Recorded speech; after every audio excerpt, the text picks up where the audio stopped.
Araw-araw na mga salita ng Diyos. Kapag mayroong nangyayari sa iyo sa iyong pang-araw-araw na buhay, paano mo dapat alamin kung ito ay mula sa gawain ng banal na espiritu o mula sa gawain ni Satanas? Kapag ang mga kalagayan ng mga tao ay normal, ang kanilang mga espiritual na buhay at ang kanilang mga buhay sa laman ay normal, at ang kanilang katwiran ay normal at maayos. Kapag sila ay nasa ganitong kalagayan, ang kanilang nararanasan at nalalaman sa loob ng kanilang mga sarili ay masasabi sa pangkalahatan na nagmumula sa pagiging naantig ng banal na espiritu. Ang pagkakaroon ng mga kabatiran o pagtataglay ng mababaw na kaalaman kapag kinakain at iniinom nila ang mga salita ng Diyos o pagiging tapat sa ilang bagay o pagkakaroon ng lakas upang ibigin ang Diyos sa ilang bagay. Ang lahat ng ito ay nagmumula sa banal na espiritu. Ang gawain ng banal na espiritu sa tao ay natatanging normal. Ang tao ay walang kakayahan na madama ito at tila dumarating sa pamamagitan ng tao mismo. Bagaman ito sa katunayan ay gawain ng banal na espiritu. Sa pang-araw-araw na buhay, ang banal na espiritu ay gumagawa kapwa ng malaki at ng maliit na gawain sa bawat isa. At ang lawak lamang ng gawaing ito ang nagkakaiba. Ang ilang tao ay may mahusay na kakayahan at nauunawaan nila ang mga bagay-bagay ng mabilis, at ang kaliwanagan ng banal na espiritu ay talagang matindi sa loob nila. Samantala, ang ilang tao na may mahinang kakayahan at mas matagal bago nila maunawaan ang mga bagay-bagay, ngunit inaantig sila ng banal na espiritu sa loob at nagagawa rin nila na maging tapat sa Diyos. Ang banal na espiritu ay gumagawa sa lahat ng taong naghahabol sa Diyos. Kapag sa pang-araw-araw na buhay, hindi kinakalaban ng mga tao ang Diyos o naghihimagsik laban sa Diyos, hindi gumagawa ng mga bagay na salungat sa pamamahala ng Diyos, at hindi nanghihimasok sa gawain ng Diyos. Sa bawat isa sa kanila, ang Espiritu ng Diyos ay gumagawa sa mas malaki o mas maliit na saklaw. Inaantig niya sila, nililiwanagan sila, binibigyan sila ng pananampalataya, binibigyan sila ng lakas at pinakikilos sila upang mas maagap na pumasok, hindi maging tamad o mag-imbot sa mga kasiyahan ng laman, maging handang magsagawa ng katotohanan at nananabik para sa mga salita ng Diyos. Lahat ng ito ay gawain na nagmumula sa banal na espiritu. Kapag ang kalagayan ng mga tao ay hindi normal, sila ay tinatalikdan ng banal na espiritu. Sa kanilang mga isipan sila ay malamang na magreklamo. Ang kanilang mga pangganyak ay mali. Sila ay tamad. Nagpapasasa sila sa laman. At ang kanilang mga puso ay naghihimagsik laban sa katotohanan.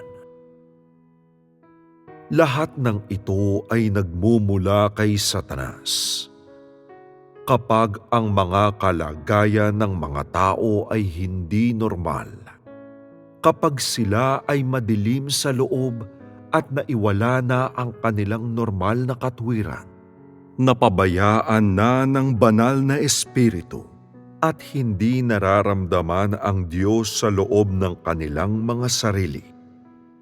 Ito ay kung kailan gumagawa si Satanas sa loob nila.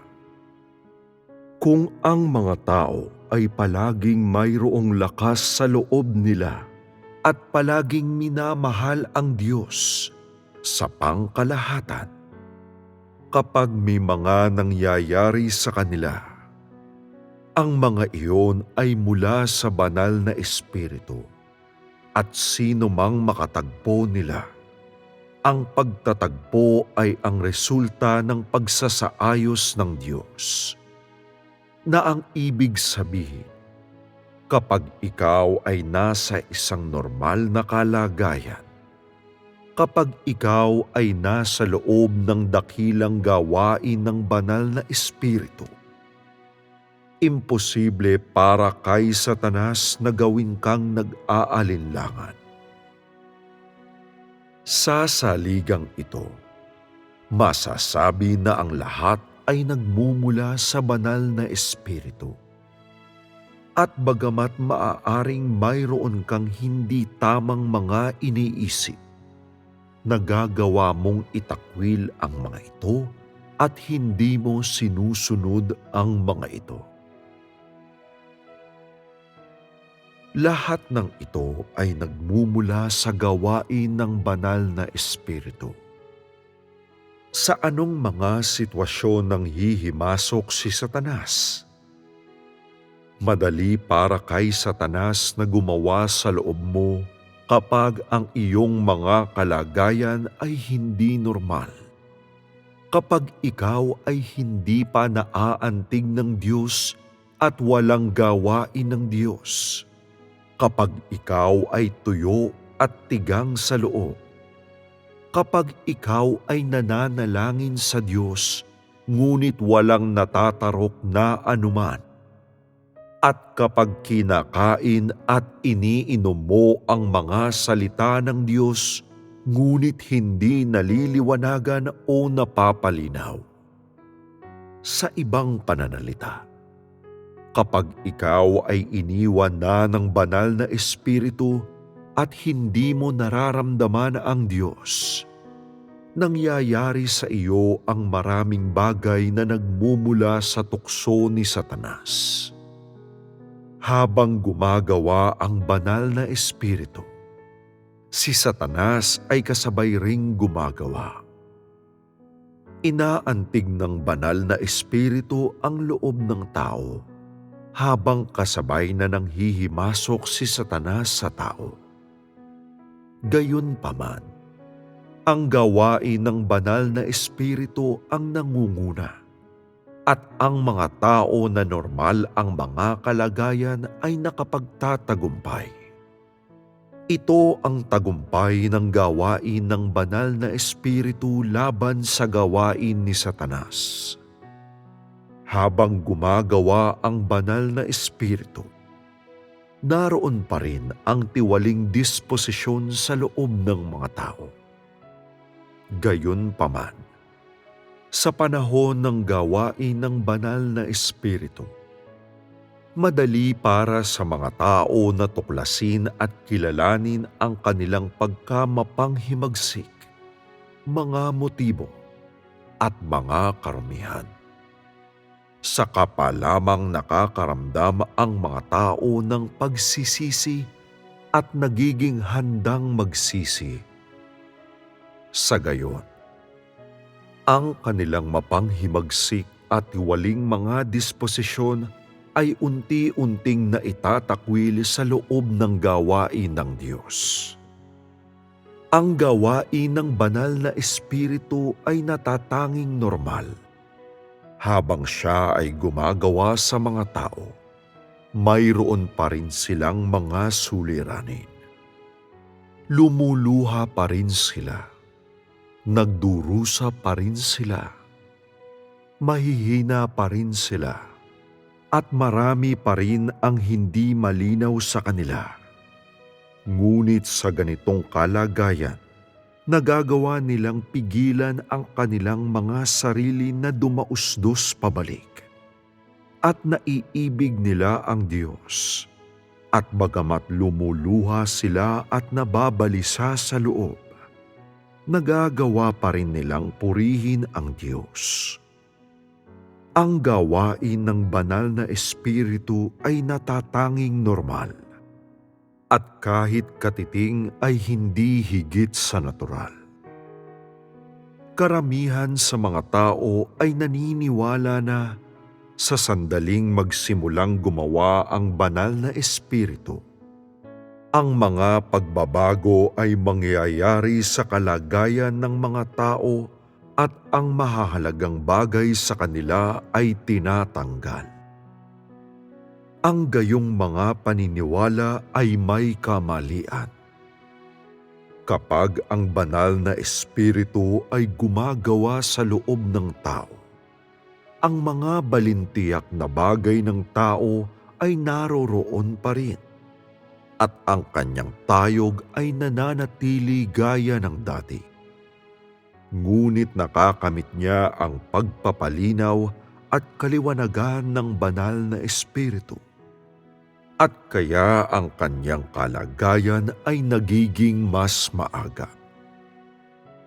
Ang mga kalagayan sa loob niya ay nagiging normal at nagbabago siya ng mabilis. Sa mga tunay na karanasan ng mga tao, pangunahin nilang nararanasan ang gawain ng banal na espiritu o ni Satanas.